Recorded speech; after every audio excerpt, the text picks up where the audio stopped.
Assalamualaikum warahmatullahi wabarakatuh. Perkenalkan, nama saya Dewi Sylvia SPD, CPNS Kota Cirebon, Angkatan 9. Pada kesempatan kali ini, saya diberikan tugas untuk membuat podcast mind map tentang wawasan kebangsaan dan bela negara. Untuk lebih jelasnya, kita simak video berikut ini ya. Baik, saya akan menjelaskan mind map yang telah saya buat tentang wawasan kebangsaan dan bela negara.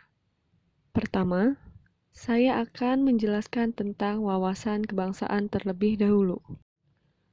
Wawasan kebangsaan adalah cara pandang bangsa Indonesia dalam rangka mengelola kehidupan berbangsa dan bernegara yang dilandasi oleh jati diri bangsa dan kesadaran terhadap sistem nasional yang bersumber dari Pancasila, Undang-Undang Dasar Negara Republik Indonesia tahun 1945, NKRI, dan Bhinneka Tunggal Ika demi mencapai masyarakat yang aman, adil, makmur, dan sejahtera. Setelah kita mengetahui definisi wawasan kebangsaan itu sendiri, saya akan mengulas tentang beberapa titik penting dalam sejarah Indonesia. Pada tanggal 20 Mei, untuk pertama kalinya ditetapkan menjadi Hari Kebangkitan Nasional berdasarkan pembaharuan Keputusan Presiden Republik Indonesia Nomor 316 Tahun 1959, tanggal 16 Desember, tentang hari-hari nasional yang bukan hari libur. Penetapan tanggal 20 Mei sebagai Hari Kebangkitan Nasional dilatar belakangi terbentuknya Organisasi Budi Utomo di Jakarta tanggal 20 Mei 1908 yang didirikan oleh puluhan anak muda yang berkumpul di Aula Stovia. Yang kedua, yaitu berdirinya Perhimpunan Indonesia. Perhimpunan Indonesia merupakan organisasi pergerakan nasional pertama yang menggunakan istilah Indonesia. Bahkan, Perhimpunan Indonesia menjadi pelopor kemerdekaan bangsa Indonesia di kancah internasional. Pada tanggal 30 April 1926, di Jakarta diselenggarakan Kerapatan Besar Pemuda, yang kemudian terkenal dengan nama Kongres Pemuda I. Pada 27 dan 28 Oktober 1928, Kongres Pemuda kedua dilaksanakan. Penetapan tanggal 28 Oktober sebagai Hari Sumpah Pemuda dilatar belakangi Kongres Pemuda II yang dilaksanakan pada tanggal 28 Oktober 1928 di Indonesia's Klubgenbouw, Jalan Keramat 106 Jakarta. Kongres Pemuda II sendiri merupakan hasil dari Kongres Pemuda I yang dilaksanakan pada tanggal 2 Mei 1926. Pada 1 Maret 1945, dalam situasi krisis, Letnan Jenderal Kumakichi Harada, pimpinan pemerintah pendudukan Jepang di Jawa, mengumumkan pembentukan Badan Penyelidik Usaha-Usaha Persiapan Kemerdekaan Indonesia. Lalu, Panitia Persiapan Kemerdekaan Indonesia atau Dokuritsu Junbi Inkai adalah panitia yang bertugas untuk mempersiapkan kemerdekaan Indonesia.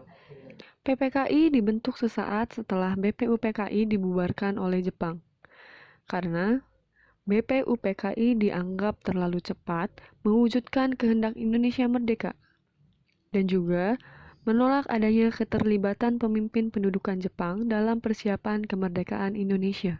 Selanjutnya, terdapat konsensus dasar, di mana setiap bangsa harus memiliki suatu konsepsi dan konsensus bersama menyangkut hal-hal fundamental bagi keberlangsungan, keutuhan, dan kejayaan bangsa yang bersangkutan.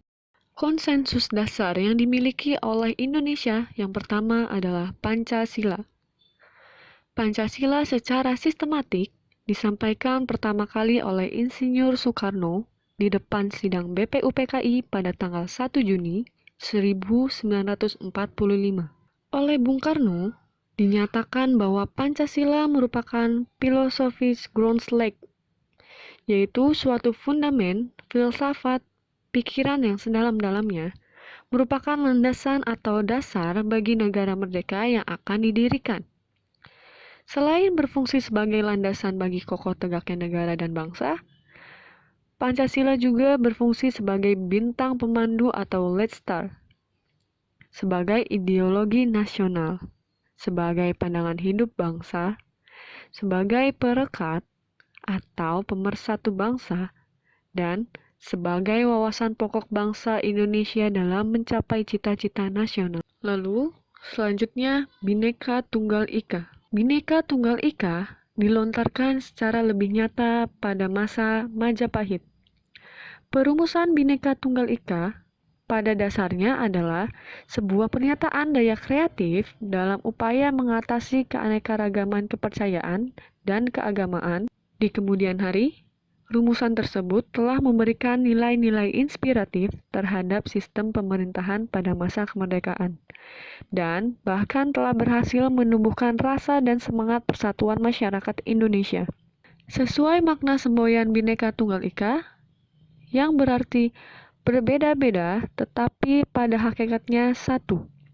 Sebab, meskipun secara keseluruhannya memiliki perbedaan, tetapi pada hakikatnya satu bangsa dan negara Republik Indonesia. Lalu selanjutnya, Undang-Undang Dasar 1945.